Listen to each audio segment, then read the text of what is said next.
Jai Hind and most welcome to all of you. Again, the session is very important and special because we are going to discuss CTS question paper of this year 2024. You can see here I have written some important words, and these words are known as loan words or borrowed words from other countries in our English subject. अब हमारे English subject में loan words यानी कि borrowed words पढ़े जाएंगे और पूछे जाएंगे। अभी सीडीएस का पेपर हुआ है 2024 अप्रैल में, हमारे पास क्वेश्चन पेपर है, यू कैन सी हियर। तो इसमें लगभग 10 questions loan words borrowed words पूछे गए हैं। ये विदेशी वर्ड्स पूछ दिया है पेपर में, सोचिए। चलिए, इंग्लिश भी विदेशी सब्जेक्ट है क्योंकि इंग्लिश हमारे हिंदुस्तान का लैंग्वेज नहीं है, ये हमारे अंग्रेज़ों का है। तो एक तो हम लोग किसी तरह अडॉप्ट किए हैं। क्यों अडॉप्ट किए हैं, इसके पीछे ये है कि ये इंटरनेशनल लैंग्वेज है, इसलिए। अब इंटरनेशनल लैंग्वेज क्यों है, इसके पीछे भी कहानी है, वो हम बाद में बताएंगे। लेकिन सबसे पहले ये चर्चा करते हैं कि ये हमारे इंग्लिश सिलेबस, इंग्लिश क्वेश्चन में लोन वर्ड सीडीएस के पेपर में पूछा गया है। 10 क्वेश्चन, एक दो वर्ड नहीं पूछे गए, 10 वर्ड्स। अब 10 से 15 अगर लोन वर्ड्स पूछे जाएंगे सीडीएस और एनडीए के पेपर में, तो बताइए स्टूडेंट का दिमाग का क्या होगा, धज्जे हो जाएगा। वो बेचारा एक तो किसी तरह से जो सिलेबस में है, जैसे synonyms, antonyms, one word substitution, idioms and phrase, common errors, sentence improvement, यानी कि होल ग्रामर की बात कर लें तो पार्ट्स ऑफ स्पीच है, टेंस है, वॉइस है, नरेशन है ना, क्वेश्चन टैग है, ट्रांसफॉर्मेशन है। ये सारे चीज़ों को पढ़ के पेपर देने जाता है, उसे कुछ उम्मीद रहता है कि इंग्लिश सब्जेक्ट हमारी रक्षा करेगा, जान बचाएगा, हमको मेरिट तक पहुंचाएगा, अच्छा मार्क्स आएगा। एक भरोसा और उम्मीद अगर मिलता है तो इसी में मिलता है। और इसमें भी अब उम्मीद तोड़ने का कोई उपाय नहीं छोड़ा गया। अब इसमें भी फ्रेंच वर्ड पूछे गए। अब फ्रेंच वर्ड जब पेपर में आएंगे तो इसका हल ऐसे होगा जैसे कि जीएस का क्वेश्चन है। जैसे जीएस में क्या होता है, कहीं से क्वेश्चन पूछ देता है, वर्ल्ड के जीएस कहीं से खींच देगा, पूछ देगा। अरे भाई, इंग्लिश है, इंग्लिश को भी वर्ल्ड के जीएस की तरह बना दिया। जिस तरह से जीएस का क्वेश्चन पढ़ने से फील आता है कि अरे कहाँ से क्वेश्चन पूछा है, कुछ पता ही नहीं चल पा रहा है। एक दो वर्ड समझ में आता है, बाकी तो कहीं से कनेक्शन और जुड़ा रहता है, ठीक है। तो जैसे इंग्लिश में सिनोनिम्स और एंटोनिम्स, एक तो ऐसे ही ये हार्ड होता है। सिनोनिम्स और एंटोनिम्स स्टूडेंट को याद करने के लिए स्टूडेंट कंफ्यूज करते हैं हर साल कि पता नहीं सिनोनिम्स एंटोनिम्स का जन्म कहाँ से हुआ और ख़त्म कहाँ पे होगा। कितना वर्ड करके याद करके जाएँ ताकि हमारे एग्जाम में वर्ड पकड़ में आए। तो ये तो अनलिमिटेड है, वर्ड मीनिंग का कोई एंड है नहीं। लेकिन एक हमने सीमा बताया हुआ है, बहुत सारे स्टूडेंट को हर वीडियो में कहते हैं कि अगर किसी भी एग्जाम की आप तैयारी करते हैं, उसके 10 साल के पेपर का सिनोनिम्स और एंटोनिम्स को अगर आप रिवाइज करके जाते हैं तो 70% उम्मीद है और आशा है 70 से 80% की आप आराम से बना लेंगे। अगर 10 ईयर्स का वर्ड पावर आप कलेक्ट किए हैं, रिसर्च किए हैं, अच्छा से प्रैक्टिस किए हैं, ठीक है। आपको याद करना चाहिए सिनोनिम्स। एंटोनिम्स याद करने का चीज़ नहीं है, आप उसको एक दो समझ सकते हैं। सोचिए, अगर आपको सिनोनिम्स ही पता नहीं है तो एंटोनिम्स कहाँ से हो पाएगा। और चलिए हटाइए सिनोनिम्स और एंटोनिम्स की बात। अब सिनोनिम्स और एंटोनिम्स से भी ज़्यादा टफ तो ये वर्ड है, फ्रेंच वर्ड। एक सिनोनिम्स और एंटोनिम्स को स्टूडेंट तो जब से एग्जाम, सब कॉम्पिटेटिव एग्जाम इंग्लिश का शुरू हुआ है तब से झेल ही रहा है। अब ये झेलिए, ये जो फ्रेंच वर्ड है, ये फ्रेंच वर्ड। अब सोचिए आपके एग्जाम में फ्रेंच वर्ड, जर्मनी का वर्ड और चाइनीज पूछे जाएंगे, तब आप क्या हाल होगा, आपका भेजा उड़ेगा, मतलब आपके होश बेहोश में बदल जाएंगे, मतलब बेहोशी की हालत हो जाएगी एग्जाम में कि स्टूडेंट कितना पढ़ेगा। ऐसा नहीं करना चाहिए, ये स्टूडेंट के साथ इनजस्टिस है। बहुत सारे स्टूडेंट क्या करता होगा, क्वेश्चन पढ़ता होगा, उसको समझ में नहीं आता होगा। ऐसे ऐसे वर्ड तो अपनी ज़िंदगी में कोई पढ़ा ही नहीं है। सिनोनिम और एंटोनिम को तो ध्यान से पढ़ता ही नहीं है, फ्रेंच वर्ड पढ़ेगा। लेकिन कहाँ से क्वेश्चन पूछ दिया है, अभी देखिए, कल ले सैक 3 बार में, कल ले सैक, पढ़ते पढ़ते चक्कर आ जाएगा कि क्या पूछ दिया। बहुत सारे स्टूडेंट का दिमाग गर्म हो जाएगा, कहेगा कि सलाह हटा, पलट देगा तो पेज, ये आलतू फालतू चीज़ पूछ दिया है, मतलब क्या पूछ दिया है। कुछ तो स्टूडेंट ऐसे ही पकाता होगा, कुछ कुछ बोलता होगा, मतलब बैड वर्ड, गाली उली, लेकिन देना नहीं चाहिए। फिर भी अब क्या करेगा, उसके समझ में नहीं आएगा, पेज पलट देगा और उसके दिमाग में कुछ पल्ले पड़ने वाले नहीं हैं, बाउंस करेगा ये सारा वर्ड। है देखिए, हाई वर्ड को पढ़िए, म्यूटांटिस और म्यूटांडिस, इसका प्रोनाउंसिएशन है। लेकिन बहुत सारे स्टूडेंट अगर नया नया वर्ड अगर इस टाइप का पढ़ेगा तो वो समझ जाएगा कि ये इंग्लिश के वर्ड तो है नहीं और सिनोनिम्स और एंटोनिम्स नहीं है, क्योंकि सिनोनिम्स और एंटोनिम्स ज़्यादा से ज़्यादा एक वर्ड का होता है, ठीक है। कभी कभी 2 वर्ड पूछ दिए जाएंगे, वो रेयर केस में। लेकिन जहाँ 1 वर्ड, 2 वर्ड, 3 वर्ड ऐसे ऐसे मिले, वो भी वर्ड ऐसा लगे कि भाई इंग्लिश से विश्वास उड़ जाए, तो समझ जाएंगे कि ये इंग्लिश का वर्ड नहीं है।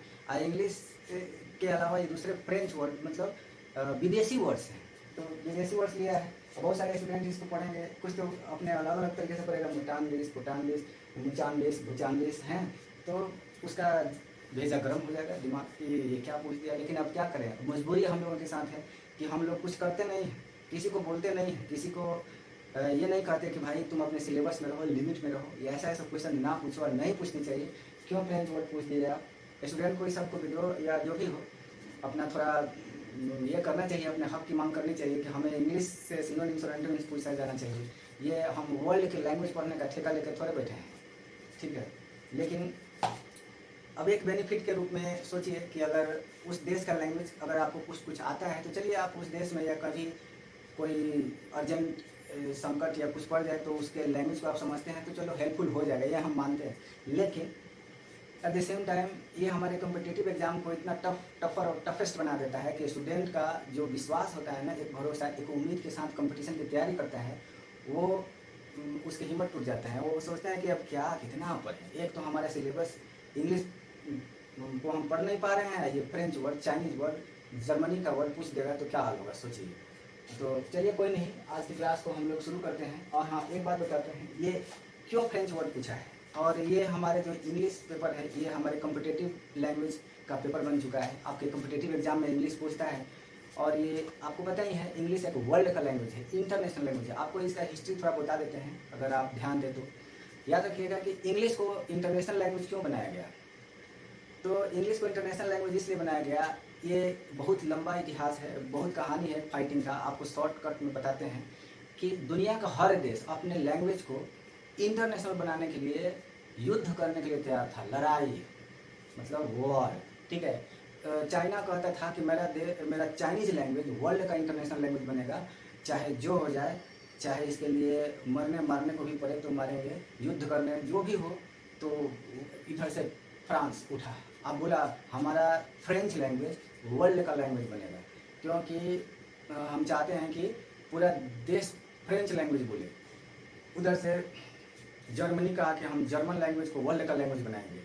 तब इधर से इंग्लैंडो उठा, इंडिया भी चाहता था कि हिंदुस्तान कि हमारा हिंदी लैंग्वेज वर्ल्ड का लैंग्वेज बने। जानते हैं हिंदी भी वर्ल्ड का लैंग्वेज हो जाता है, लेकिन सपोर्ट नहीं मिल पाया। अब क्यों हिंदी वर्ल्ड का लैंग्वेज नहीं हुआ? क्योंकि हिंदुस्तान के लोग दुनिया के किसी देश पे जाके शासन नहीं किए थे अंग्रेज़ों की तरह। अगर एक दूसरे के देश पे शासन किए होते तो वहाँ जाकर के लोगों से हिंदी में बात किए होते तो वहाँ के लोग को भी थोड़ा थोड़ा हिंदी आ जाता। अगर शासन किए होते हम लोग भी अंग्रेज़ों की तरह दूसरे देश में जा कर के, ठीक है, जैसे कि अंग्रेज हमारे देश में आए थे। अंग्रेज केवल इंडिया में शासन करने के लिए नहीं आया था, एक इंडिया ही बदनाम नहीं है खाली कि अंग्रेज गुलाम था, सॉरी इंडिया हमारा गुलाम था, अंग्रेज यहाँ पे आके शासन किए थे, केवल इंडिया ही बदनाम नहीं है, पूरे वर्ल्ड का 1/3 देश पे अंग्रेजों ने शासन किया था। तो सोचिए अंग्रेज जब आए थे और वर्ल्ड के 1/3 देशों पे शासन किए थे, तो सारे लोगों को थोड़ा बहुत टूटी फूटी, अच्छा से ना सही, जोर जार के मतलब अंग्रेजी बोल लेते थे, बोलने आ रहा था, और ये अंग्रेज सब उन लोगों को अंग्रेजी सिखा भी रहा था, ठीक है। तो जब देश, दुनिया का हर देश आज़ाद हुआ, जिसमें इंडिया भी 15 अगस्त 1947 को आज़ाद हुआ, तो जब 1947 में हमारा इंडिया आज़ाद हुआ, तब अंग्रेज, आपको पता ही है, अंग्रेज तो चले गए, लेकिन यहाँ पे क्या छोड़ के गए? अंग्रेज अपने आप को लेके चले गए, लेकिन इंग्लिश को छोड़ के गए, यानी कि इंग्लिश 1/3 देशों में छोड़ के गए, यानी कि टूटी फूटी ही सही लोग अंग्रेजी कुछ ना कुछ जानते थे थोड़ा बहुत।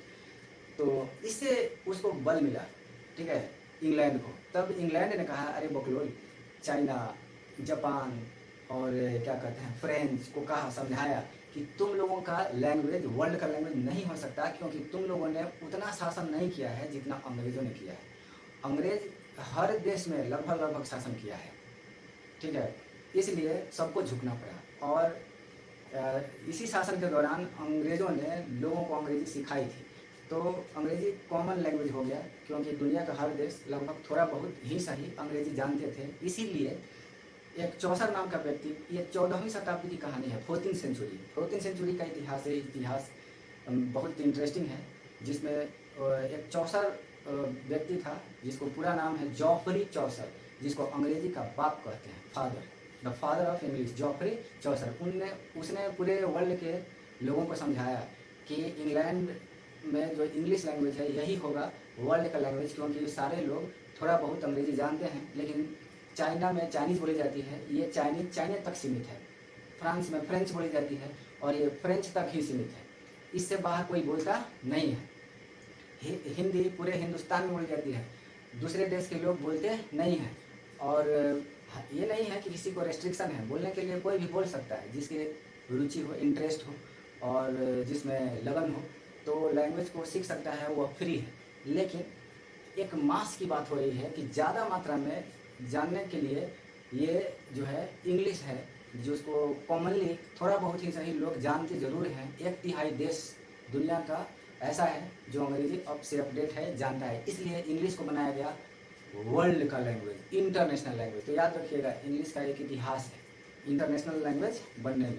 तो आज हमने बताया, कोई भी पूछ दे आपसे कि इंग्लिश इंटरनेशनल लैंग्वेज क्यों है, तो यही आंसर देंगे, क्योंकि ये वर्ल्ड का लैंग्वेज है। ये अंग्रेज जब आए थे शासन करने के लिए तो 1/3 देशों पे शासन किया था, जिसके कारण उन लोगों ने इन्फ्लुएंस बनाए थे, उसे 1/3 देश प्रभावित हुए थे और उनको टूटी फूटी ही सही थोड़ी बहुत अंग्रेजी आ रही थी और उन लोगों ने अपडेट किया। अब जो अच्छा से अपडेट किया है तो speak English like English man, और जो अच्छा से अपडेट नहीं किए वो डायलॉग के रूप में घसीट फसीट के टूटी फूटी अंग्रेजी बोल लेते हैं। अभी भी देख लीजिएगा, बहुत सारे स्टूडेंट या बहुत सारे लोग हैं जो मतलब he wants to speak fluently, but the problem is कि he does not have very good expression, very good knowledge, word power, मतलब बहुत सारे सिचुएशन है जिसके चलते एक इंग्लिश को फ्लुएंसी बनाने के लिए ज़रूरी नहीं है कि केवल हम बोलेंगे तो होगा, बोलना तो ज़रूरी है ही, साथ साथ क्या उसके फंक्शन है, क्या उसके स्टाइल है और कैसे प्रैक्टिस करें ताकि हमारा फ्लुएंसी रेट क्या हो, डेवलप हो, और वोकैब को कैसे अडॉप्ट करें। क्योंकि आप हिंदी बोलते हैं तो किसी भी बात को जल्दी से वोकैब के रूप में इस्तेमाल कर देते हैं। मान लिया बोतल है, ग्लास है, टेबल है, तो आप बोल देते हैं, लेकिन उसी का वर्ड मीनिंग अगर याद ना हो तो इंग्लिश में फ्लुएंसी रेट घट जाती है। इसलिए इंग्लिश में अगर फ्लुएंसी डेवलप करना चाहते हैं तो कुछ बेसिक नॉलेज जो होता है, रिक्वायर्ड ग्रामर या टेंस जो भी हो, वो तो चाहिए ही चाहिए, साथ साथ वोकैब अच्छा होना चाहिए। और तब आप अपडेट कीजिए, एक्सेलरेट कीजिए, स्पीड बढ़ाइए। You can speak English like English man with fluency, no doubt at all, ठीक है। लेकिन अब ये आता है, अब देखिए, अब हम लोग अपने सब्जेक्ट पे बात करते हैं, क्योंकि ये फ्रेंच वर्ड है, हमारे कहाँ से लिए गए हैं, फ्रांस से, है ना। तो आप बताइए कि अब हमारे CDS के पेपर में अब आप लोगों को फ्रेंच पढ़ के जाना होगा, क्योंकि अगर आप फ्रेंच नहीं जानते हैं तो 10-15 क्वेश्चन आप छोड़ देंगे। फ्रेंच के साथ साथ चाइनीज भी लैंग्वेज है, जर्मनी भी है। अब इस तरह से हमें तो डाउट होता है कि ये जो क्वेश्चन सेट किया है, पता नहीं फ्रांस से आया है क्या, या तो ये फ्रेंच लैंग्वेज पढ़ा होगा, तब इसने अपना मनमानी कर दिया था, उसको फ्रेंच वर्ड पूछ दिया। क्या मतलब है इस वर्ड को पूछने का, नहीं पूछना चाहिए। अरे स्टूडेंट अपने इंग्लिश का सिलेबस पढ़ के जा रहा है, फ्रेंच तो उसको सिलेबस में मेंशन ही नहीं है। जब मेंशन नहीं है तो आपको पूछने का हक कहाँ से, कौन दिया है, क्यों पूछे आपने। अगर आपको पूछने का इतना ही चुल मची है तो पहले बता दीजिए कि सिलेबस में फ्रेंच वर्ड भी ऐड कर दिया गया है, आपको जर्मनी लैंग्वेज भी ऐड किए गए हैं, आपको चाइनीज़ लैंग्वेज भी ऐड किए जाएंगे, अब वो पढ़िए, ठीक है। तो इत्तेफाक से वर्ल्ड का इंटरनेशनल लैंग्वेज इंग्लिश है। कहीं चाइनीज़ होता तो आज हमारे कॉम्पिटिटिव एग्जाम में इंग्लिश नहीं चाइनीज़ पूछता है, ठीक है। तो खैर कोई भी हो, और हम लैंग्वेज के मजाक नहीं कर रहे हैं, language is beneficial all the time. मतलब ये ध्यान रखेंगे कि लेकिन अब एक लिमिट होता है और उसके तरीके होते हैं पूछने का।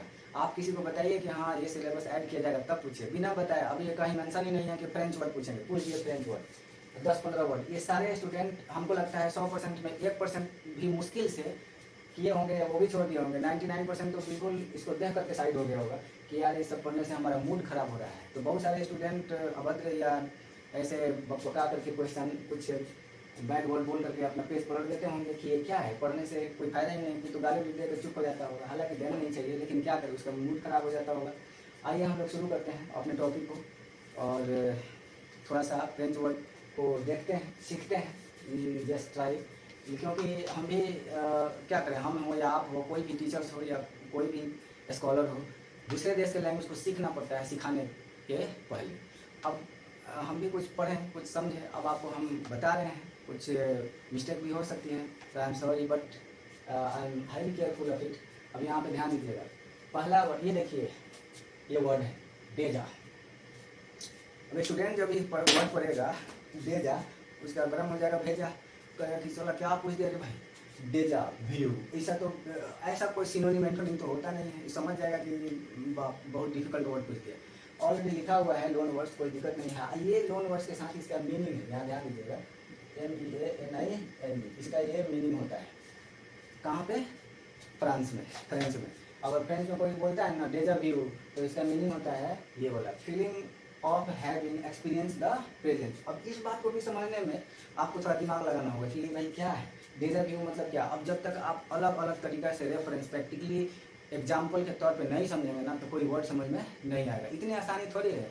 हमारे हिंदी लैंग्वेज को समझने में हम बचपन से जब शुरू हो जाते हैं हिंदी बोलना, हिंदी तब से बोले थे जब हम अच्छा से कपड़ा पहनना भी नहीं जानते थे, ठीक है। अब आप कपड़ा सूट बूट पहन के जब चले फ्रेंच लैंग्वेज पढ़ ले, अंग्रेजी पढ़ ले, तो इतना आसान थोड़े है, आपको टाइम देना पड़ेगा, ठीक है। जब बचपन से जवानी गुजर जाती है तब जाके एक लैंग्वेज के ऊपर अच्छा से हमको कमांड होता है। तो सोचिए, क्या ये पल भर का चीज़ थोड़े है, बट फिर भी वी कैन ट्राई।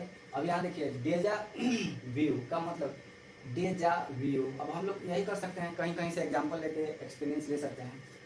डेजा व्यू का मतलब होता है feeling of having experience the present, यानी कि वर्तमान में जो कुछ भी एक्सपीरियंस आपको हो रहा है ना, ये एक्सपीरियंस ऑलरेडी आपके साथ पास्ट में भी हो चुका है, ये बता रहा है। फीलिंग ऑफ हैविंग, वो जो फीलिंग ऑफ हैविंग मतलब हम एक हैविंग एक्सपीरियंस रख रहे हैं प्रेजेंट में, वर्तमान में, यानी कि इस टाइप के एक्सपीरियंस को हम वर्तमान में झेल रहे हैं, जो एक्सपीरियंस हमें ऑलरेडी पास्ट में हो चुकी है, यानी कि घटित घटनाओं से हमें पास्ट में ऑलरेडी ठीक उसी तरह से घटना घटी थी जो अभी वर्तमान में होने जा रहा है। तो याद रखिएगा, deja vu means a kind of feeling that you have already experienced in the past and again you are going to experiencing in the present. मतलब वर्तमान में भी आप क्या करने जा रहे हैं, एक्सपीरियंसिंग करने जा रहे हैं। बहुत बार होता है ना, आप भी इमेजिन किए होंगे कि वर्तमान में कोई भी एक्शन देखते होंगे, कोई भी घटना देखते होंगे या कोई भी चीज़ देखते होंगे, तो आपको याद आ जाता होगा कि अरे यार, ठीक इसी तरह का चीज़ हमने आज से 200 साल सॉरी 2 बरस पहले देखे थे, ठीक है। मतलब एक इमेजिन कि 2 बरस पहले भी देखा था, या 10 बरस पहले भी देखे थे, या 2 दिन पहले भी देखे थे, 2 घंटे पहले भी मेरे को इसी तरह से घटना हुई थी, अभी हो रहा है। तो यानी कि गुजरे हुए पल में जो घटनाएं हो चुकी है वो अगेन फिर से आपके लाइफ में प्रेजेंट टाइम में घटित हो रही है। इसी टाइप को फीलिंग को, एक्सपीरियंस को हम क्या कहते हैं, डेजा व्यू कहते हैं। अब थोड़ा अलग ढंग से समझाते हैं आपको डेजा व्यू का मतलब क्या होता है। अब मूवी पे लेके चलते हैं, थोड़ा समझिए। अब भाई थोड़ा ध्यान दीजिएगा, तभी आपको लोगों को समझ में आएगा।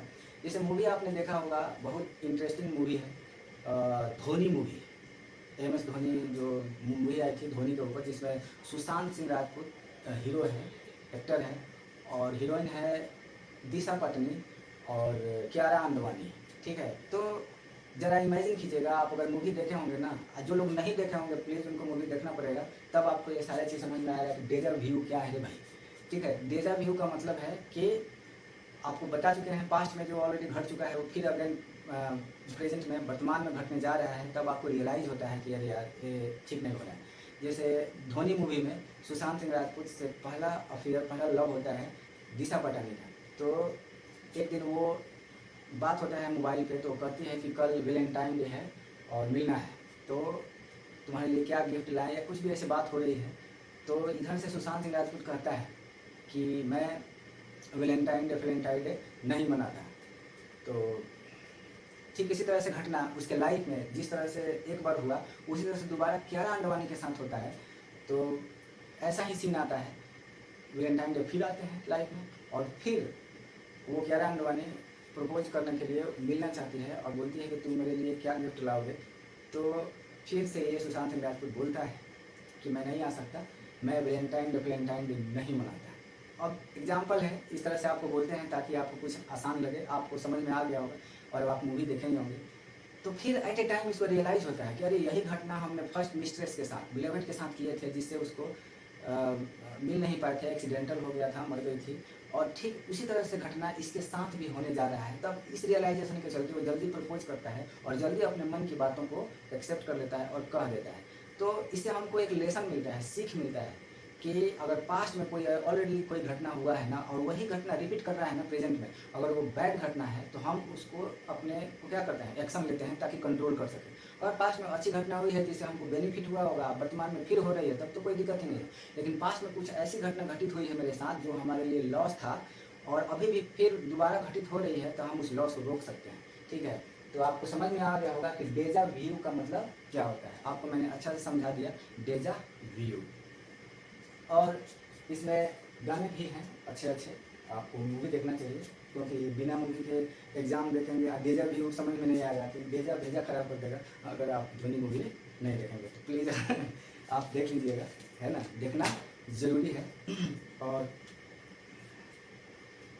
एक गाना भी है उसमें बहुत इंटरेस्टिंग, तू आता है, ऐसे करके है, तू आता है सीने में जब जब सांसें भरती हूँ, तेरे दिल के गलियों से मैं हर रोज़ गुजरती हूँ।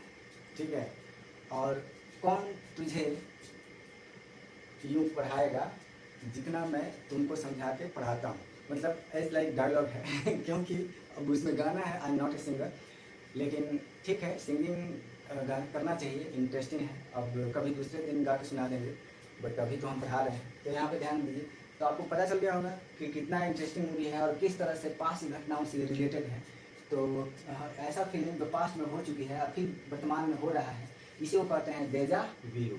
तो I hope you might have understood. फिर से एक बार समझा देते हैं आपको, deja vu a kind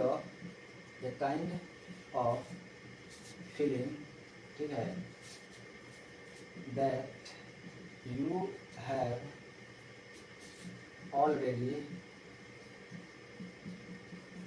experienced in the past and again it is going to happen in the present। अब आपको अच्छा समझ में आ गया होगा कि डेजा व्यू क्या है। और आप देखिए मूवी ध्वनि बढ़िया से, इस टाइप का फीलिंग डेजा व्यू। आप देखिए इसमें थोड़ा सा वर्ड लिखा हुआ है, बट हमने अच्छा से समझा दिया आपको ताकि आपको कोई दिक्कत ना आए। किसी वर्ड को अच्छा से समझ लेने से बेनिफिट ये है कि आप कभी नहीं भूलेंगे। जैसे आपको डेजा व्यू फिर से एग्जाम में अगर रिपीट कर दे इस साल या अगले साल कभी भी, तो आपको तुरंत दिमाग में फ्लैश मारेगा मूवी ध्वनि। ओ माय गॉड, ध्वनि में क्या हुआ था, कैसे उसकी फर्स्ट गर्लफ्रेंड प्रपोज के दौरान मरी गई थी और दूसरे को उसने कैसे बचाया। ठीक है, तो a kind of feeling that you have already experience in the past and again the same scene is going to happen in the present context, in the present time. This is the example of deja vu. चलिए अब first हो गया, थोड़ा सा समझाने में वक्त लगता है, बट आपको समझ में आ जाएगा। और हम इसको इरेज कर देना चाहेंगे क्योंकि मेरे पास वर्ड एक्सप्लेन करने के लिए जगह स्पेस कम है। चलिए दूसरा देखते हैं। दूसरा पे आते हैं फॉक्स पास। और ये देखिए फॉक्स पास का मतलब क्या है, टैक्टलेस रिमार्क और एक्ट। और टैक्टलेस का मतलब क्या होता है ये जान जाएंगे, समझ में आ जाएगा। यहाँ आपको समझाते हैं, क्योंकि हमने तो रिसर्च किए हैं। और ये डेजा व्यू का आंसर हमारा कौन सा होगा, 2, याद रखिएगा। तो डेजा व्यू का सेकेंड है, यानी कि ये है A2, ए का कौन है 2, और बी का क्या है भाई, बी का है 3rd। अब फॉक्स पास, ये देखिए ऐसा वर्ड है, स्टूडेंट जब पेपर में ये वर्ड पढ़ते होंगे तो उनके बेहोशी का हालत आ जाता होगा कि ये क्या क्या वर्ड सुन गया। फॉक्स तो सुने हैं, एक कहाँ से आ गया, एक यूएस पास। तो फॉक्स पास एक फ्रेंच लैंग्वेज है, ये सारा फ्रेंच वर्ड्स है, विदेशी लैंग्वेज है। ठीक है, दूसरे देश के भी लैंग्वेज होंगे, लेकिन मोस्टली फ्रेंच वर्ड पूछे गए हैं। फॉक्स पास का मतलब होता है टैक्टलेस रिमार्क और एक्ट। और टैक्टलेस का मतलब होता है मिस्टेक, ब्लंडर मिस्टेक, बहुत भारी गलती। तो जब भी हम कोई भारी गलती करते हैं या कोई काम करते हैं जिसके चलते हमें क्या होता है, समाज में, अपने दोस्तों में या अपने सर्किल में उसी मिस्टेक के चलते बहुत शर्मिंदगी महसूस होता है। ठीक है, तो उसी को कहते हैं कि टैक्टलेस रिमार्क। तो टैक्टलेस रिमार्क आपको समझ में आएगा कि ऐसा रिमार्क, एक ऐसा एक्ट जो आपको नहीं करनी चाहिए। ठीक है, और उसी एक्ट के चलते आपको पता है कि एक्ट खराब है, ठीक नहीं है, आप जानते हैं भली भांति, लेकिन आप कर देते हैं। तो ये कहते हैं ना कि कुछ लोग जान के भी गलतियां करते हैं डेलिबरेटली। तो जो भी हो, अब यहाँ पे देखिए टैक्टलेस रिमार्क का मतलब आपको पता चल गया कि टेकिंग फॉल्स स्टेप। याद रखिएगा, हम लोग यहाँ पे लिख देते हैं आपको दूसरा वर्ड, इसमें अच्छा समझा देते हैं। क्या पता है एग्जाम में दूसरे तरीके से पूछ दें, फॉक्स पास का मतलब होता है टेकिंग फॉल्स स्टेप, गलत कदम उठा लेना। अभी क्या करते हैं आपकी बहुत बार हम लोग या कोई भी गलत कदम अपने लाइफ में उठा लेता है, जिसके चलते आगे सोसाइटी में या उसके फ्रेंड सर्किल में या रिलेशन में बदनामी हो जाती है। ठीक है, तो taking false step for which you feel ashamed, ठीक है, इन द सोसाइटी, जिसके चलते आपको सोसाइटी में क्या होता है शर्मिंदगी महसूस करना पड़ता है कि यार ऐसा नहीं करनी चाहिए थी। ठीक है, तो आपको पता चल गया होगा फॉक्स पास, तो हम लोगों को we should get rid of faux pas, हम लोगों को फॉक्स पास से बचनी चाहिए, so that we can't feel any kind of embarrassment और असेम्ड इन आवर लाइफ। हम लोगों को शर्मिंदगी महसूस, we should not feel shameful condition in our life, हम लोगों को ज़्यादा शर्मिंदगी महसूस ना हो जीवन में। सो हम लोग एग्जाम्पल में बोल सकते हैं कि we should get rid of faux pas. Get rid of का मतलब होता है छुटकारा पाना, प्रेज है। ठीक है, तो फ्रेज तक तो ठीक है, एग्जाम में पूछना ही चाहिए था तो फ्रेज पूछ देता, चला फ्रेंच वर्ड पूछ दिया, फ्रेज से भी टफ है ना, जीएस से भी टफ, जीएस के क्वेश्चन भी इसके सामने कुछ नहीं है। ठीक है, 10-15 में जो वर्ड पूछा है जीएस से भी हार्ड वर्ड पूछ दिया है। फॉक्स पास, ठीक है, तो फॉक्स पास का मतलब होता है taking false step for which you feel ashamed in the society. तो हमारा आंसर हो गया लेवरा, ब्लंडर मिस्टेक। अब इसका सिनोनिम आप लोग नोट करना चाहते हैं तो नोट कर लीजिएगा। ब्लंडर मिस्टेक हो जाएगा, टैक्टलेस एक्ट हो जाएंगे, ठीक है, या मिस हैपनिंग हो जाएगा। तो ये सारे हमारे सिनोनिम्स होंगे, blunder mistake, mistake, miss happening, ठीक है, टैक्टलेस वर्क, केयरलेसनेस। तो ये सारे चीज़ को आप ध्यान रखेंगे। तो I am going to erase this because I have to write and explain the other question. तो you can see here. अब हम लोग थर्ड नंबर पे आते हैं। थर्ड नंबर वर्ड है एनरोल्ड। ये तो बहुत इजी है, आप तो खैर कुछ कुछ वर्ड फॉरेन वर्ड भी इजी हो जाते हैं।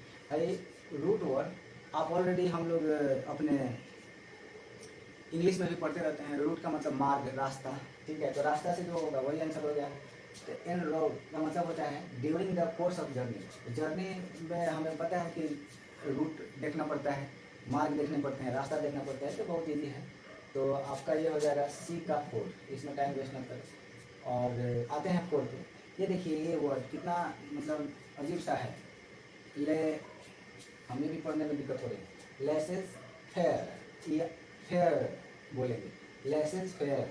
तो लेसेस फेयर मीन्स क्या होगा, लास्ट में जो बच गया वही होगा। तो हमारा कौन बचा है, डी का 1। डी का 1 बताता है policy of minimal government interference. ठीक है, अब लेसेस का फेयर का मतलब बताया कि पॉलिसी ऑफ मिनिमल गवर्नमेंटल इंफरेंस। इंफरेंस का मतलब होता है कि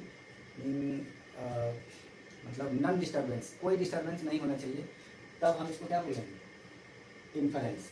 अब जब भी आप कोई काम करते हैं या बिजनेस करते हैं तो उसमें बाहर से या सरकार की तरफ से कोई मतलब डिस्टर्बेंस ना हो, रोकथाम ना हो, तब हम उसको बोलते हैं laces fair. Laces fair, LAISSEZ, laces fair. ठीक है, तो जब भी कोई मतलब एक ऐसा policy, A policy that allow you to do your business and develop your business without any type of disturbance from the government और द पुलिस। जैसे आपको गवर्नमेंट तंग नहीं करेगा, आप कोई भी बिजनेस करते हैं तो ग्रो कीजिए, ठीक है, बिना इंटरफेरेंस का, बिना आपका रिस्ट्रिक्शन का। इंटरफेरेंस का मतलब कोई रिस्ट्रिक्शन नहीं है। तो पॉलिसी ऑफ मिनिमल, मिनिमल का मतलब कम, तो कम का मतलब होता है कि नहीं के बराबर, कोई भी आपको गवर्नमेंट आपको तंग नहीं करेगी। अब देखिए आप कोई भी बिजनेस करते हैं, हम लोग या कोई भी, तो बहुत सारे कानूनी रूल हैं गवर्नमेंट का, यहाँ टैक्स दो, वहाँ टैक्स दो, GST भरो, तो ये भरो, है कि नहीं।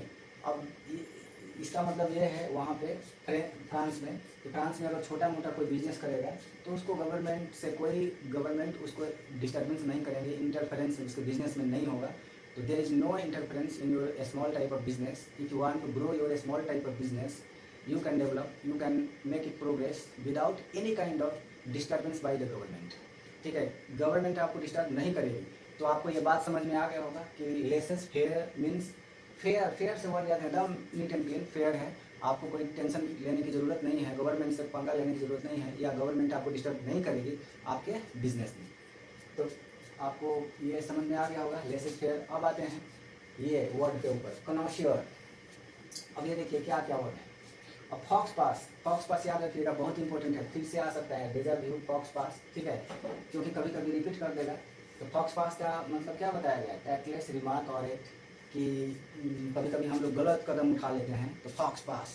तो हमने एक सेंटेंस बनाया है, आप लोग भी अपने लाइफ में यूज कीजिएगा, we should get rid of faux pas. हम लोगों को फॉक्स पास से बचनी चाहिए अपनी लाइफ में, यानी कि टेकिंग फॉल्स स्टेप, गलत कदम उठाने से, ठीक है, बचना चाहिए, क्योंकि गलत कदम उठा लेंगे फिर से तो बहुत दिक्कत हो जाएगी। तो एक गाना सुने होंगे आप, इस पर भी एक गाना आपको बता देते हैं, जैसे कि ऐ दिल संभल जा जरा, क्यों मोहब्बत करने चला है तू, यानी कि ये इस पर भी फिट बैठता है डेजा व्यू में, ठीक है, इस पर भी फिट बैठ रहा है कि आप गलत कदम ना उठाएं, ऑलरेडी आप उठा चुके हैं, ठीक है।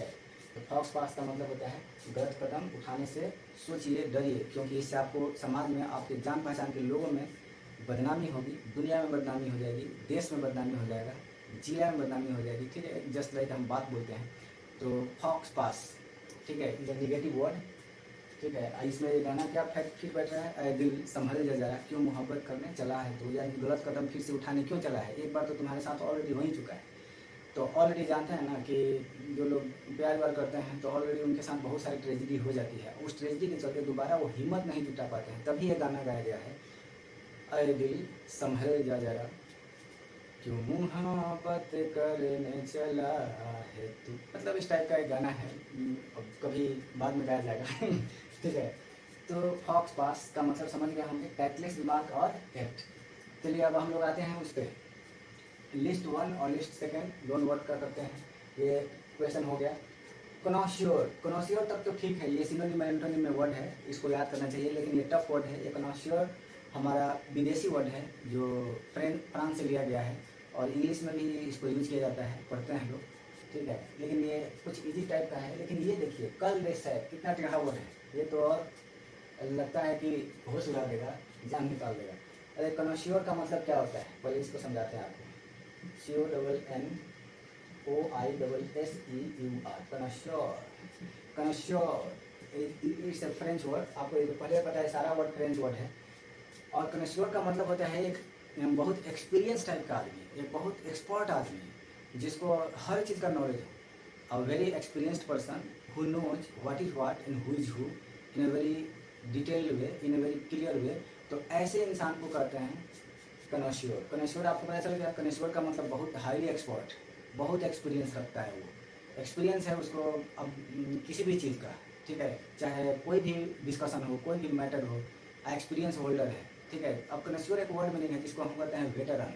वेटरन का मतलब बोलते हैं ना कि one who has a long experience of any occupation is called veteran. तो आप इसको भी बोल सकते हैं कि one who has a long experience, ठीक है भाई, ऑफ एनी ऑक्यूपेशन। इसका सिनोनिम क्या आएगा, आपको यहाँ सिनोनिम भी कुछ बता देते हैं, जैसे वेटरन, VETERN, ये आपके एग्जाम में पूछ सकता है, वर्ड बहुत इंपॉर्टेंट है। वेटरन का मतलब बहुत एक्सपीरियंस है, एक्सपीरियंस, सिनोनिम आपको बता रहे हैं, ठीक है। एक्सपर्ट है आदमी, एक्सपर्ट को कहते हैं, जैसे बहुत टीचर है, जैसे हम हैं, मास्टर ब्लास्टर, लोग कहते हैं मास्टर ब्लास्टर आदमी है, कम नॉलेज थोड़े है उसके पास, बहुत है। अब जब हम पढ़ा रहे हैं तो हमको नॉलेज है, आप मेरे वीडियो देखेंगे तो आपके पास कम नॉलेज होगा, या ज़्यादा करना चाहते हैं या ज़्यादा हो भी सकता है, नो डाउट। अब knowledge is very mysterious, when it comes and when it goes nobody knows, all depends upon practice, यानी कि जिसके पास प्रैक्टिस अप टू डेट है तो नॉलेजेबल है, करंट है, किसी भी टॉपिक पे वो हैंडल कर सकता है, बहुत वेटरन आदमी है, ठीक है। लेकिन हम भले ही PhD कर चुके हैं, लेकिन हम प्रैक्टिस के टच में नहीं हैं, तो हम अनाड़ी हैं, खिलाड़ी नहीं, ठीक है। तो ध्यान रखेंगे, जब तक हम लोग क्या करते हैं, रेगुलर हैं अपने फील्ड में, तो जस्ट लाइक अर्जुन, क्या है, अर्जुन है। और जहाँ आप एक्सपीरियंस के फील्ड से बाहर हुए, प्रैक्टिस के फील्ड से बाहर हो गए, तब आप क्या हो जाएंगे, अर्जुन छोड़ के बाकी सब हो जाएंगे। तो क्या क्या होंगे आप इमेजिन कर सकते हैं। तो वेटरन है, एक्सपीरियंस है, एक्सपर्ट है, टीचर है, मास्टर है, ठीक है। ये वर्ड को हम लोग क्या कहते हैं, कनॉशियोर।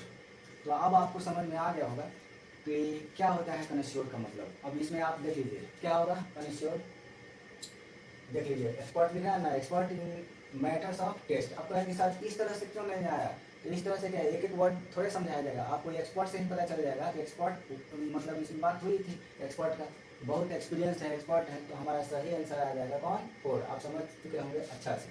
तो वह connoisseur is a French word, connoisseur means long experience of any occupation, ठीक है। इसका एंटोनिम क्या होगा, जिसको कोई एक्सपीरियंस नहीं हो उसको क्या कहते हैं, नोविस। इसका एंटोनिम भी आपको बता देते हैं, थोड़ा सा हेल्प ले लीजिएगा। ये नोविस होता है, नोविस उसको कहते हैं जिसको कम एक्सपीरियंस है, बिल्कुल नहीं एक्सपीरियंस है। इसमें आएगा गुरु, मास्टर, ठीक है, टैलेंटेड, इसमें नोविस, न्यू, बहुत नया है ये, फ्रेशर है, ठीक है, बिगिनर है, BEGINNER। अप्रेंटिस वर्ड याद रखिएगा, APPRENTICE। एक वर्ड है बहुत टफ, पेपर में बार बार आता है, जैसे DILETTANTE, देख रहे हैं टेढ़ा वर्ड, डिलेटेंटी, डिलेटेंटी। तो the person who does not know, the person who has very less experience of any occupation, the person who has no experience of any occupation, that is new and fresher, that person is called dilettante, dilettante, याद रखिएगा, that person is called dilettante। तो I have explained the word dilettante and again it has some chances to ask in the competitive exam। तो याद रखिएगा कि अगर dilettante फिर से पेपर में आ जाए तो ये वर्ड मैंने याद रखिएगा, बहुत लेस एक्सपीरियंस, ना के बराबर। जिसको बिल्कुल एक्सपीरियंस ना हो उसको डिलिटेंटी कहेंगे, और जिसको ज़्यादा एक्सपीरियंस हो उसको कनश्योर, ठीक है। तो भाई वर्ड को एक्सप्लेन करने में और समझने में अब वर्ड मीनिंग भी है, इससे होगा ये कि आपको वर्ड पावर भी डेवलप हो जाएगा। चलिए अब हम लोग अगला क्वेश्चन क्या टाइप करते हैं। यहाँ देखिए डॉशियर, थर्ड वर्ड है। डॉशियर का मतलब क्या होता है, ठीक है। अभी देखिए डॉशियर, अब इसमें हमारा कौन कौन सा ऑप्शन बचा है, नहीं डॉशियर नहीं, पहले यहाँ आते हैं कल डे सैक, अभी सेकंड तो बाकी है, थोड़ा सा I have to get the space, I am going to erase the board. चलिए स्पेस हमारा तैयार है, फिर से हम लोग अब वर्ड यहाँ पे देखिए कल डे सैक, कितना देना है, बहुत ही मज़ेदार वर्ड है, बहुत ही इंपॉर्टेंट है। अब इसके बारे में समझाते हैं। कल डे सैक है क्या, कल डे सैक का मतलब होता है ऐसा गली जो आगे चल के बंद हो, ऐसा गली जो आगे चल के कोई मतलब एग्जिट ना हो, there is no exit further in the street और द रोड, तो द रोड और the street that has closed या that is closed at one end. ऐसा गली या ऐसा रोड जो आगे चल के जाए एक तरफ से क्या हो, बंद हो। देखिएगा कभी कभी क्या होता है, कल डे सैक बहुत प्यारा वर्ड है, जैसे कि हम लोगों को कभी कल डे सैक में नहीं जानी चाहिए, ड्राइविंग नहीं करना चाहिए, रनिंग नहीं करना चाहिए, भागना नहीं चाहिए। जैसे मूवी भी देखते होंगे आप लोग, तो मूवी में जब पुलिस चोर को या गुंडे को पीछा करते हैं तो वो चोर या गुंडे कभी कभी क्या होता है, ऐसे गली में या ऐसे रोड में एंट्री मार लेते हैं जो आगे चल के बंद है। इसमें आसानी से वो पकड़ा जाता है, क्योंकि जिस तरह से एंट्री किया था उसी तरह से उसको एग्जिट करना है, क्योंकि आगे कोई एग्जिट है ही नहीं। तो इसी को कहते हैं कल डे सैक। तो हम लोगों को ऐसा मार्ग पे नहीं चलना चाहिए जो आगे चल के बंद हो, हमें ऐसा मार्ग पे चलना चाहिए कि कम से कम आगे एग्जिट हो, राइट हो, लेफ्ट हो, कहीं से निकल सके, ठीक है। अब आपको एक चीज़ बताते हैं कि यहाँ पे घटना हुई करोल बाग में। करोल बाग में 3 IAS एस्पिरेंट्स वॉलंटियर्स को बहुत दुखद घटना हुई, मतलब मर गए वो लोग पानी, बेसमेंट में पानी जाने से। तो बेसमेंट में जो पानी गया वो एक एग्जाम्पल फिट बैठता है कल डे सैक, क्योंकि बेसमेंट में जब पानी गए थे तो जितने स्टूडेंट फुर्ती दिखाए जल्दी जल्दी बाहर निकल गए, लेकिन जिस डायरेक्शन से पानी जा रहा था वो उस पानी को मतलब जिसमें स्टूडेंट फंसे हुए थे उनको और कोई एग्जिट दिखाई नहीं दिया, कि दूसरे एग्जिट से अगर वो चाहते तो निकल जाते, लेकिन एग्जिट ना होने के चलते वो पानी जो बेसमेंट में जा रहे थे उसी जिस रास्ते से पानी जा रहा था उसी रास्ते से निकलना था, जिसके चलते इन लोगों को सफलता नहीं मिली, वे लोग उसी में रह गए और 3 लोगों की मौत हो जाती है। तो याद रखिएगा कि कम से कम ऐसा मार्ग हो या ऐसा प्लेस हो जहाँ कम से कम एग्जिट हो। आप सिनेमा हॉल में मूवी देखते हैं तो मूवी में देखता है रेड लाइट से लिखा रहता है कि इधर भी एग्जिट है, इधर भी एग्जिट है, यानी कि इमरजेंसी के दौरान आप कहीं से भी निकल सकते हैं अगर जहाँ से आपको सुविधा हो। अब जब एग्जिट ना हो तो वहाँ पे चांसेस खतरा होने का ज़्यादा होता है, जैसे कि वहाँ पे करोल बाग में हो गए, बेसमेंट में पानी डायरेक्ट घुसा, अब 12 फीट पानी घुस गए जिसके चलते 3 लोगों की मौत हो गई। अब होते कितने हैं, 6-6 फुट के, अब उसी में डूब गए। अब हो सकता है कि कॉर्नर में बैठे हों, तो याद रखिएगा कर्ल्ड सैक का मतलब कॉर्नर होता है या बालकनी। अक्सर स्टूडेंट क्या करते हैं ना, लड़का लड़की या किसी चीज़ के चक्कर या जो भी हो पढ़ाई वढ़ाई के सिलसिला में हम लोग या कोई भी हो सिलेक्ट करते हैं कि बालकनी मिल जाए, बहुत शांति होता है, बहुत वहाँ पे जो चाहे कर सकते हैं, अच्छा होता है पढ़ाई लिखाई, है ना। तो कॉर्नर या बालकनी, तो कॉर्नर और बालकनी एक ऐसा प्लेस होता है जहाँ पे जिस मार्ग से आप एग्जिट करते हैं ना उसी मार्ग से, सॉरी जिस मार्ग से आप एंट्री करते हैं उसी मार्ग से एग्जिट करना पड़ता है। वहाँ कॉर्नर है, बालकनी है, कोई दूसरा एग्जिट है ही नहीं। तो ये सब बालकनी और कॉर्नर बहुत ख़राब चीज़ है। अब बहुत सारे स्टूडेंट क्या करता है कि मतलब लवर के लाइफ में वो बालकनी खोजते चलता है, कॉर्नर खोजने चलता है। ये सब बहुत डेंजर प्लेस होता है क्योंकि वहाँ एग्जिट नहीं होता है, ठीक है। आपको वैसे जगह पे जाना चाहिए जब बहुत सारे एग्जिट हो, कम से कम एक जगह से अटैक हो या एक जगह से कुछ घटना हो तो दूसरी जगह से निकल जाए, ठीक है कि नहीं। तो आपको समझ में आ गया होगा कि कर्ल्ड सैक का मतलब क्या होता है, एक ऐसा मार्ग या एक ऐसा रास्ता जो आगे चल के बंद है, क्लोज है, जो कोई काम का नहीं है। तो याद रखिए कर्ल्ड सैक, यहाँ पे आपको दिख रहा है स्ट्रीट विथ अ क्लोज्ड इन, ऐसा गली जो आगे से बंद है, उस गली में प्लीज गाड़ी न चलाएं, भागे ना, जाए ना, ठीक है। तो ये है हमारा बी का थर्ड। अब आते हैं इसी पे, डॉसियर क्या है और डेब्रिज क्या है। तो डॉसियर क्या होता है, डॉसियर का मतलब, तो इसमें हमारे क्वेश्चन है हमारे साथ है, ये CDS का साथ ही में है। बहुत प्यारा वर्ड है डॉसियर। डॉसियर यहाँ देखिए C नंबर से पूछा हुआ है डॉसियर। अब दो ऑप्शन बचे हैं, तो डॉसियर होता है स्कैटर्ड रिमेन्स, ठीक है। अब कहें कि सर डॉसियर को थोड़ा अच्छा समझा दीजिए क्या है, DOSSIER, ध्यान दीजिएगा। डॉसियर किसे कहते हैं, तो डॉसियर का मतलब होता है, अगर हम प्लेन वर्ड में बताएं एग्जैक्टली, डॉसियर का मतलब होता है पूरा कचरा, गार्बेज। यहाँ पर लिख देते हैं गार्बेज, ठीक है। गार्बेज है, पूरा कचरा है, मलबा है, ठीक है। तो ऐसा होता है ना कि जो फैक्ट्री का पूरा कचरा है या किसी भी चीज़ जो खराब हो गया, टूट गया, फूट गया, वो क्या हो गया, कचरा बन गया, ठीक है। तो ध्यान रखिएगा, ये पीसेज कह सकते हैं, PICES, टुकड़ा। अब पीसेज का कोई महत्व नहीं है, ये टुकड़ा बन गए हैं, टूट गए हैं, ब्रेक डाउन खराब हो गया है, ठीक है। आप पता है ना कि ब्रेक डाउन का मतलब डैमेज हो जाना, खराब हो जाना। मान लिया कि कोई चीज़ एक्सीडेंट हो जाए या टूट जाए तो बिखर जाता है, तो उसके पार्ट्स का कोई महत्व नहीं है, वो कचरा के समान है। तो ऐसे चीज़ को क्या कहते हैं, डॉसियर। तो देखिए स्कैटर्ड रिमेन्स यानी कि बिखरा पड़ा है, स्कैटर्ड मैंने बिखरा पड़ा, रिमेन्स अब उसका कोई यूज नहीं है, ऐसे ही बिखरा पड़ा रह जाता है, remains not to be used, ठीक है। मान लिया अब इस सारे वर्ड का यूज डॉसियर का न्यूज़पेपर में खूब यूज होता है। जैसे एरोप्लेन अगर क्रैश करता है तो उसके सारे पार्ट पुर्जे क्या हो जाते हैं, पार्ट बिखर जाता है, तो उसको क्या कहेंगे, डॉसियर। तो after the plane accident the condition of the plane is no better than dossier, ठीक है। तो याद रखिएगा क्या मैंने सेंटेंस बोला, आफ्टर द एक्सीडेंट या after the crash of the aeroplane the condition of the plane is no better than dossier, no better than garbage, no better than breakdown या pieces, मतलब टुकड़े के से अच्छा कुछ भी नहीं, खाली टुकड़ा बचा हुआ है। अब वो हम उसको नहीं कर सकते प्लेन।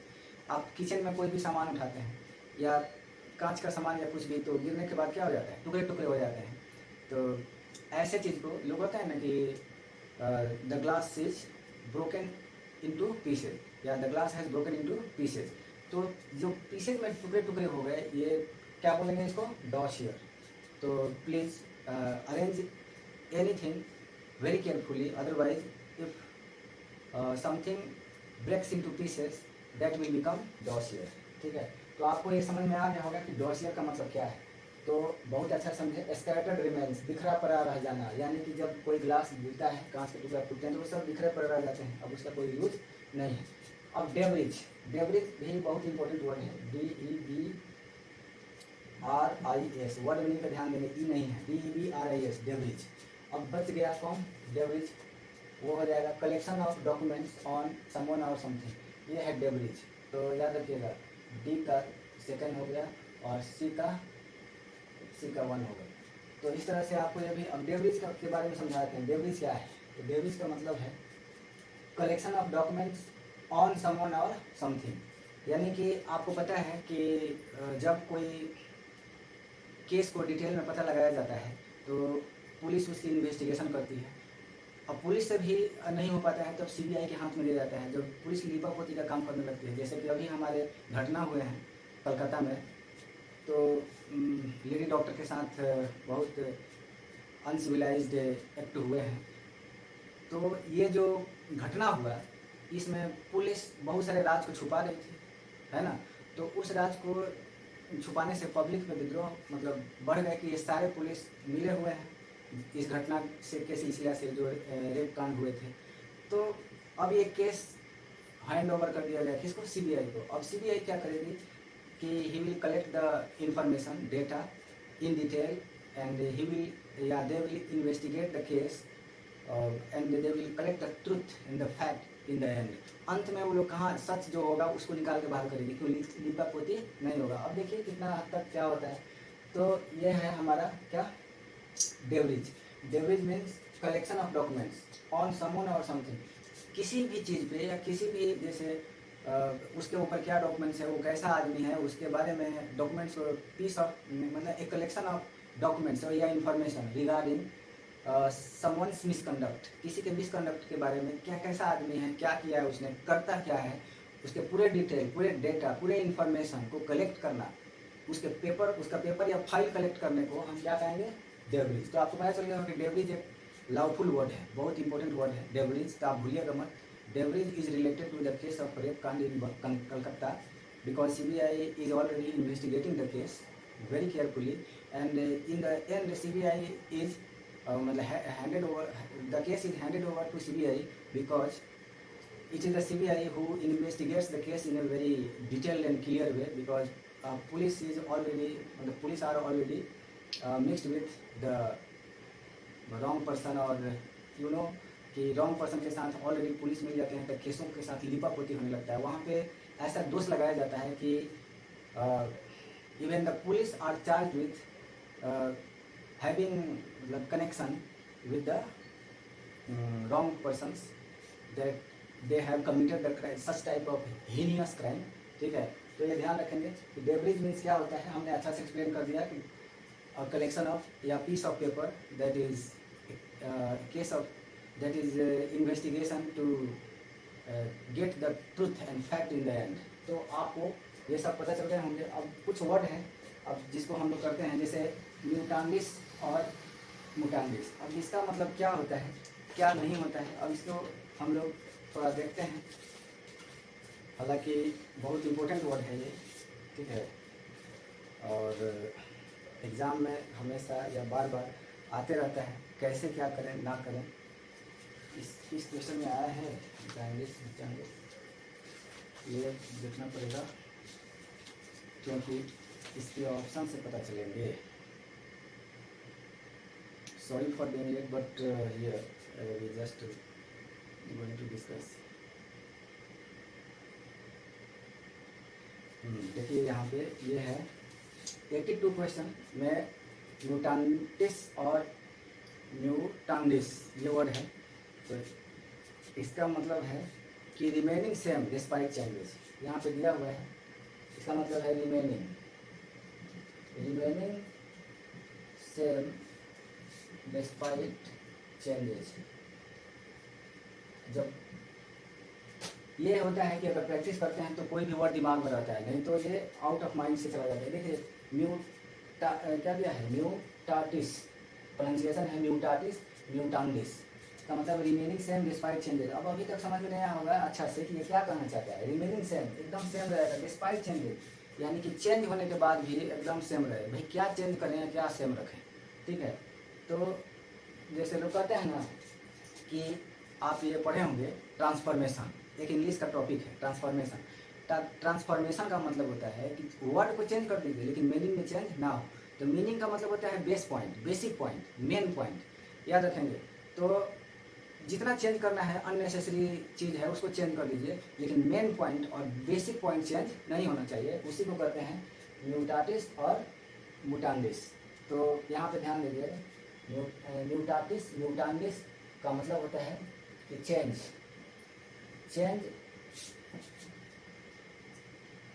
या मेक नेसेसरी चेंजेस। आप बोल सकते हैं make, MECESSARY, make necessary changes. आप नेसेसरी चेंजेस जो करना है कर लीजिए विदाउट, ठीक है, without changing the main point. थोड़ा ध्यान दीजिएगा, make necessary changes without changing the main point या बेसिक पॉइंट, ठीक है। जो बेसिक पॉइंट है वो तो रहेगा। हम इसलिए ऐसा लिख दे रहे हैं ताकि आपको इस वीडियो में बार बार देखिएगा और आपको ये समझ में आ जाए कि क्या मीनिंग होता है। हो सकता है कि इस बार ये वाला पेपर में आ जाए म्यूटाटिस म्यूटांडिस। अब हम आपको ट्रांसफॉर्मेशन समझाते हैं, इसी से रिलेटेड है कि जब ये समझिएगा ना तो यह कभी नहीं भूलिएगा। ट्रांसफॉर्मेशन ऐसा चीज़ समझा देते हैं कि भूलना मुमकिन ही नहीं, नामुमकिन भी है। और ट्रांसफॉर्मेशन का मतलब क्या होता है? Change the words not the meaning. आप सेंटेंस का वर्ड चेंज कीजिए लेकिन उसका मीनिंग चेंज नहीं कर सकते। तो हमने इसी का मतलब होता है म्यूटाटिस म्यूटांडिस। चेंज द वर्ड्स, ध्यान रखिएगा, नॉट द मीनिंग, ठीक है। ये भी पेपर में घुमा के पूछ सकता है कि म्यूटांडिस का मतलब क्या ये हो सकता है? बिल्कुल हो सकता है। चेंज द वर्ड्स, आप वर्ड चेंज कर दीजिए लेकिन मीनिंग चेंज ना करें। अब अलग अलग तरीके से समझाते हैं। मान लिया कि एक ग्रुप है जिसमें 50 लोग हैं और 50 लोगों के ग्रुप का एक नाम दिया गया है। नाम जो हो जाएगा वो मेन पॉइंट हो जाएगा, क्योंकि उसी नाम से इन ग्रुप को जाना जाता है। अब उसमें कोई एक दो आदमी मिसकंडक्ट करते हैं तो आपको चेंज करना है तो उस एक दो आदमी को हटाइए। लेकिन हम लोग क्या करते हैं, एक दो तीन आदमी के मिसकंडक्ट के चलते पूरा ग्रुप पे चेंज कर देते हैं। जाओ उसका नाम है बदल के दूसरा रख दिया, हम अपना एक नया ग्रुप बना लिए। ऐसा नहीं करना चाहिए। तो इसी को कहता है क्या?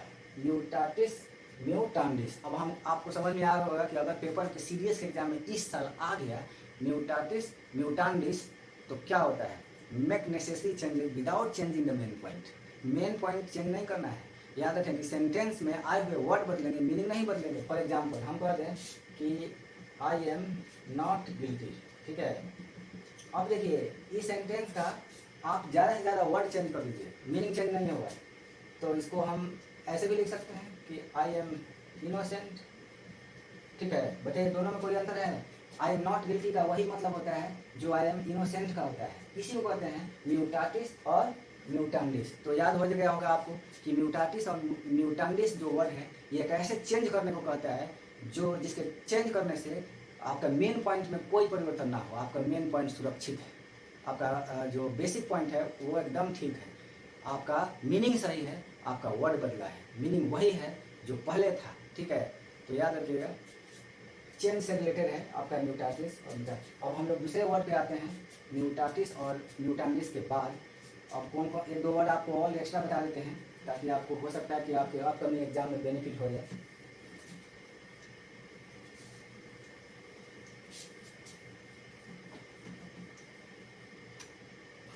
और इतना कि ये देखिए कावा, क्या होता है कावा का मतलब? अब कावा भी एक फ्रेंच वर्ड है, हो सकता है कि इस बार अपकमिंग एग्जाम में आ जाए। तो कावा का मतलब होता है हाउ आर यू, आप कैसे हैं, ठीक है, या आर यू ओके। तो जो स्टूडेंट अब फ्रेंच जाएगा, ठीक है, या फ्रेंच के कोई भी दोस्त उसको मिलने आएगा तो पूछ सकता है कि कावा हाउ आर यू। का अलग है, वाह अलग है, ठीक है। कावा means how are you okay, क्या तुम ठीक हो, कोई दिक्कत तो नहीं है, कावा, ठीक है। और दूसरा है कुछ वर्ड है जिसको हम लोगों को देखना है कि क्या वर्ड हो सकते हैं।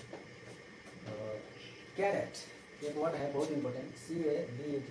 ये जो कैरेट है ये भी फ्रेंच वर्ड है, लेकिन ये इंग्लिश में पढ़ना पड़ता है, हम लोगों को सिनोनिम एंटोनिम में आता है। कैरेट का मतलब होता है द यंगेस्ट चाइल्ड, ठीक है, या स्टूडेंट या वॉलंटियर्स। जो अभी नया है और ट्रेनिंग ले रहा है। तो आप पूरा नहीं लिख सकते, इतना में समझ लीजिएगा। कैडेट का मतलब द यंगेस्ट चाइल्ड वॉलंटियर्स, ठीक है, who are already under training, जो ऑलरेडी किसमें है, ट्रेनिंग कर रहे हैं, ट्रेनिंग में है, ठीक है। तो कैडेट का मतलब होता है एक स्पेशल टाइप की ट्रेनिंग देना डिफेंस स्टूडेंट को। तो डिफेंस का ये वर्ड है कैडेट। डिफेंस हर जगह होता है, इंडिया में होता है, चाइना में होता है, फ्रांस में होता है ना। तो इस टाइप के वर्ड को जानना होगा। कैडेट का मतलब होता है द यंगेस्ट या न्यू टाइप ऑफ, या जस्ट लाइक वॉलंटियर्स, ठीक है, जो अभी नया है, अंडर ट्रेनिंग में है और अपने ट्रेनिंग कर रहा है, अपने प्रशिक्षण ले रहा है डिफेंस का। अगला वर्ड देखते हैं इसमें क्या हो सकता है। वजीब वर्ड पूछा है, लेकिन हालांकि ये वर्ड आए नहीं हैं, मतलब हो सकता है कि आपके एग्जाम में फिर से दोबारा हमला कर दे। तो ज़्यादा से ज़्यादा एक दो वर्ड बताया जा सकता है, कुछ हेल्पफुल हो जाए आपके लिए। और क्या किया जा सकता है, क्योंकि ऐसे ही आ सकता है।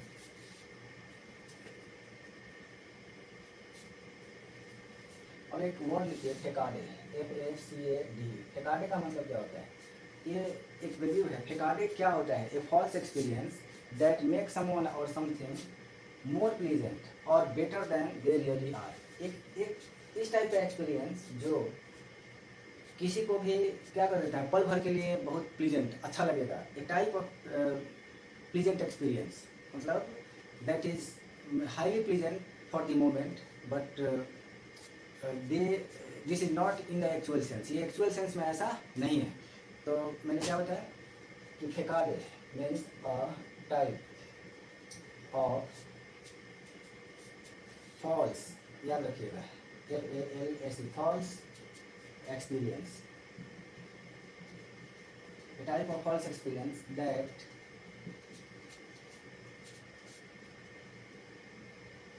a type of false experience that makes something or someone interesting। एक ऐसा एक्सपीरियंस जो किसी चीज़ को क्या बना सकता है, इंटरेस्टिंग बना सकता है या एक्साइटिंग बना सकता है, बट इट और ही ऐसे लिख सकते हैं, is not in the actual sense. अब जैसा तो फिल्मी दुनिया में ज़्यादा होता है कि एक्चुअल सेंस में, एक्चुअल लाइफ में कोई व्यक्ति वैसा नहीं है, लेकिन मूवी में क्या होता है, जैसे क्रिस मूवी देख लीजिए, तो क्रिस में वो कौन है, ऋतिक रोशन, वो सुपरमैन बना है, पहाड़, चट्टान, आसमान पूरा फान रहा है। तो एक्चुअल लाइफ में वो है क्या, ऐसे कुछ जाएंगे, फन जाएंगे कहीं से। बाप, क्रिस में तो लग रहा था कि एकदम रोड, प्लेन, अब कुछ भी उसके सामने कुछ भी नहीं है। एक छलांग में पूरा नदी पार है, समुंदर पार, पहाड़, चट्टान, सब जंगल सब पार कर दे रहा है, ठीक है। तो एक टाइप का यहाँ फॉल्स एक्सपीरियंस, उसको क्या करते हैं, इमेजिनेटिव फॉल्स एक्सपीरियंस, पल भर के लिए हमें इंटरेस्टिंग और एक्साइटिंग लगेगा। तो a type of false experience that makes you happy for the moment, but he or she or anything is not in the actual sense, in the actual life. Actual life में वैसा नहीं है, इसी को कहते हैं ठेकाडे। तो पेपर में याद रखिएगा, सीरियस वाले, हो सकता है ठेकाडे आ जाए। तो एक ऐसा टाइप के फॉल्स एक्सपीरियंस जो आपको खुशी तो दे सकता है पल भर के लिए, लेकिन वो जो एक्टिंग कर रहा है वो एक्चुअल लाइफ में उस तरह नहीं है जिस तरह से आपको खुशी देता है, ठीक है। तो क्रिस मूवी का एग्जाम्पल दिया था, आप समझ में आ गया होगा आपको अच्छा से कि क्या होता है, ठीक है। अब दूसरा वर्ड, किसी वर्ड को देखते हैं हम लोग। अब एक वर्ड है यू डे टॉयलेटी, बड़ा हार्ड वर्ड है, थोड़ा सा इसको इरेज करते हैं, क्योंकि कुछ एक्स्ट्रा वर्ड को हम लोग पढ़ रहे हैं, ताकि अगर कुछ काम बन जाए तो ठीक है। और भाई क्या किया जा सकता है, यू डे, ये कुछ वर्ड है, इसमें तो दिया नहीं है, लेकिन TOILLETE, ये देखिए, यू डे टॉयलेटी, ये भी फ्रेंच वर्ड है। और इसका मतलब क्या होता है, ये होता है एक टाइप का परफ्यूम या लिक्विड के रूप में होता है, जो हम लोग, पता है ना परफ्यूम कब लगाते हैं, या नहाने के बाद अक्सर परफ्यूम लगा के कहीं चल देते हैं। कुछ लोग तो बिना नहाए हैं अपने मतलब बॉडी में अच्छा फ्रेगरेंस आए, इसके लिए परफ्यूम लगा देते हैं, ऐसा फील होता है लोगों को, वाह नहा धोआ के एकदम बढ़िया से परफ्यूम लगा के आया है। लेकिन यहाँ तो कितने दिन से वो पसीने पसीने हो गया है और नहाए हुए उसको 10 दिन हो गए हैं, कितना दिन तो 1 महीना गर्मी के दिन में नहीं नहाते हैं सब पागल। तो ध्यान रखेंगे कि कुछ लोग क्या करते हैं परफ्यूम पे मतलब 10 दिन निकाल देते हैं। चलो ज़्यादा के दिन में 1-2 दिन अपना नहाते हैं चल जाता है, हालांकि बहुत सारे लोग कंटिन्यू ज़्यादा में भी अपडेट रहते हैं। लेकिन गर्मी में भी अगर 10 दिन ना नहाए तो परफ्यूम पे आपकी काम चल रही है तो बॉडी से अब क्या करेंगे, अपने स्मेल को छुपाने के लिए, फ्रेग्रेंस लाने के लिए परफ्यूम का यूज़ करते हैं। तो यही होता है। तो हर जगह का लोग, जैसे अगर फ्रेंच में कोई परफ्यूम लगाता होगा तो यही अंग्रेजी बोलेगा यू डे टॉयलेटी, यू डे टॉयलेटी, ठीक है। यू डे टॉयलेटी का मतलब होता है type of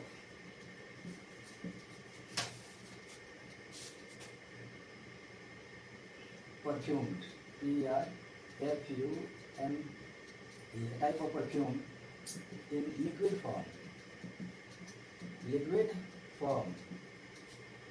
used after bathing और शेविंग। अब देखिए इसका मतलब ये होता है, अब आप इसका यूज कैसे करते हैं आपके पर्सनालिटी के ऊपर डिपेंड करता है। अगर आप बिना नहाए यूज कर रहे हैं लिक्विड परफ्यूम तो आपकी मर्जी है, लेकिन बहुत सारे लोगों का परफ्यूम लगाना, जैसे नहा उहा लिया, अच्छा से कपड़ा वपड़ा पहन लिए या कहीं जाने से पहले परफ्यूम लगा लेते हैं। बहुत लोग सेव करते हैं, तो आपको पता है ना, सेव करने के बाद भी परफ्यूम लोग अपने बियर्ड में लगाते हैं, जिसको यहाँ पे परफ्यूम का मतलब समझ लीजिए कि जस्ट लाइक डीओ लगाना, डीओ, ठीक है, डीओ लगा लेते हैं, परफ्यूम लगा लेते हैं ताकि हमारे पास अच्छा खुशबू आ सके, ठीक है, और मेरे जो बदबू है वो छुप सके। तो यू डे टॉयलेटी का मतलब समझ में आ गया होगा। आप इस वीडियो को एक बार रिवाइज कर लीजिएगा, आपको समझ में आ जाएगा। फिर इसको इरेज कर रहे हैं, सॉरी आपको देखना पड़ेगा। और अगला वर्ड है, एक 2 वर्ड और करते हैं, देखते हैं कहाँ तक। एक जो वर्ड है टी जे जू टेन, ठीक है, तो ये देखिएगा जे टी और AIME, ये बहुत वर्ड। एक तो वर्ड ऑलरेडी आपको बताया था, शुरू में ही बता दिए थे, ये क्या है, का वाह, ठीक है ना, आपको याद हो गया होगा। का वाह का मतलब हाउ आर यू, काबा हो, ऐसे लोग बोलता है ना काबा। काबा मतलब जैसे बिहार भर में वर्ड बोला जाता है काबा, मतलब कैसन बा, ठीक है, कैसे हो, तो हिंदी होगा। और इंग्लिश में हाउ आर यू, कैसन बा, ये हमारे भोजपुरी में बोला जाता है। काबा ये कहाँ बोला जाता है, का वाह ये बोला जाता है फ्रेंच में, ये फ्रेंच लैंग्वेज है। How are you. और जे टेम का मतलब होता है आई लव यू, सीख लीजिए, ठीक है, आई लव यू या आई लाइक यू, ठीक है। तो जे टेम रोमांस का वर्ड है ये सब। जे टेम अक्सर बहुत सारे ये रोमांटिक वर्ड फ्रेंच में होता है जिसको दिया हुआ है, ठीक है। तो जैसे कि है देखिए डेजा व्यू, जिसमें आपको हमने गाना मूवी महेंद्र सिंह धोनी का बताया था कि एक ऐसा फीलिंग जो पास टाइप में होता है। अब देखिए कॉन्टेक्स्ट अलग अलग होता है, किस फील्ड में कोई घटनाएं हुई होती है उसी को आपको याद हो गया होगा डेजा व्यू का मतलब होता है कि ऐसा फीलिंग जो पास्ट में ऑलरेडी हो गई है और वर्तमान में फिर से रिपीट हो रही है, ठीक है। अब काबा आपको हाउ आर यू पता चल गया है। देखो सॉरी, इसको प्रोनाउंसिएशन करेंगे जे टेन, ठीक है, जे टेन, लेकिन अब अलग अलग प्रोनाउंसिएशन है। वहाँ पे कुछ लोग इसको बोलते हैं जू टेम, ठीक है, जू टेम, लेकिन कुछ लोग बोलते हैं जे टेम। जैसा मर्जी हो, जे टेम चूँकि ई है तो जे टेम हम लोग अपने तरीके से बोलेंगे। जे टेम मीन्स आई लव यू। तो अगर आपको मौका मिले फ्रेंच में किसी को प्रपोज करने का या चाहे लड़का हो या लड़की, ठीक है, तो लैंग्वेज सीख लीजिए, आपको हेल्प मिलेगा। हो सकता है एग्जाम में आ जाए तो बहुत बेनिफिट है।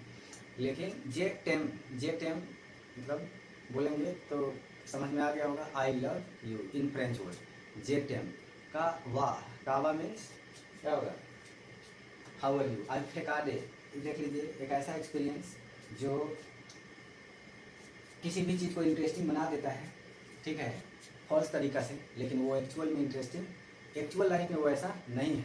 ऐसा रोल प्ले करना है। तो मूवी में ऐसा रोल प्ले होता है, क्रिस मूवी का एग्जाम्पल दिया था मैंने। तो आपको अच्छा से ये वीडियो समझ में आया होगा। आई hope you might have enjoyed the session. अब देखिए, किसी भी चीज़ को समझाने के लिए एग्जाम्पल देना पड़ता है। बिना एग्जाम्पल को हम किसी भी चीज़ को अच्छा से समझ नहीं सकते। अब देखिए कितना अच्छा समझाया गया कल डेसैक कि कल डेसैक एक ऐसा रोड और स्ट्रीट को कहते हैं जो आगे चल के बंद है। हमने अच्छा एग्जाम्पल दिया था आपका जो बेसमेंट में घटना हुई थी करोल बाग में, 3 यूपीएससी एस्पायरेंट्स की डेथ हुई थी, बहुत दुखद न्यूज़ हुई थी। तो क्यों हुई थी? क्योंकि उसमें कोई एग्जिट नहीं था। तो याद रखिएगा, आगे से अगर आप भी कोई कमरा, रूम या कुछ भी बनाइएगा स्पेशल एक्टिविटी के लिए, बिजनेस पर्पज़ के लिए या बड़ा चीज़ों के लिए, तो कम से कम एक एग्जिट और एक एंट्रेंस से काम नहीं चलेगा। कम से कम एग्जिट और एंट्रेंस 3-4 हो, 2-3 हो, ताकि मतलब किसी भी इमरजेंसी के दौरान आसानी से बचा जा सके, निकला जा सके। अगर वहाँ बेसमेंट में पानी गई थी, अगर वहाँ पे क्या होता, एग्जिट होता, तो वो लोग बच जाते। तो इसीलिए ये बहुत क्राइम चली थी और बहुत बार ऐसा इन्वेस्टिगेशन भी हुआ था सरकार की तरफ से, डीएमसी जो होता है। तो ये सारे लोग इंक्वायरी कर रहे थे कि कोचिंग इंस्टीट्यूट बंद कीजिए, अगर आपके पास एक ही एग्जिट है और एक ही एंट्रेंस है तो कोचिंग नहीं चलेगी। आपको कम से कम 2-3 दरवाजे रखने पड़ेंगे, फायर एक्सटिंग्विशर, ये सेफ्टी होना चाहिए, ठीक है। तो I hope you might have enjoyed the session and again we shall meet in the next video, and I would like to wish you all the best for your upcoming examination that is going to held in the month of September, on 1st September I think. So for that I would like to wish you all the best from the bottom of my heart, so that you can do excellent in your examination hall and you can qualify your paper and go in the field of merit for selection. Thank you, best of luck, and Jai Hind, Jai Bharat.